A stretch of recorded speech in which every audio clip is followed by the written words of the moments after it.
Now let's look at ventricular functional mitral regurgitation. This is that Carpentier Type IIIb class where you have left ventricular dilation, whether it's due to ischemic or non-ischemic causes, that causes those papillary muscles to be displaced downward, and that causes mitral valve leaflets to be tethered apically and restricted, especially that posterior mitral leaflet.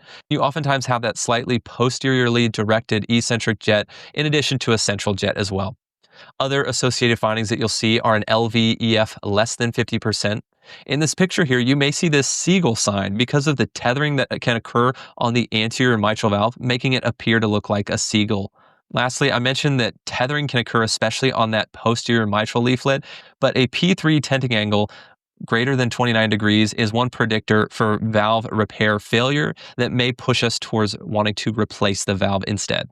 As mentioned previously, goal-directed medical therapy for heart failure is the first and foremost most important part in treating this type of MR, since your goal is to treat the left ventricle, which is the problem here.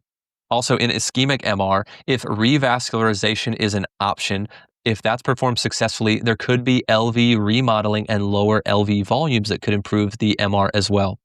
Surgical options here include transcatheter edge-to-edge repair or that chordal-sparing mitral valve replacement that's preferred over a downsized annuloplasty repair.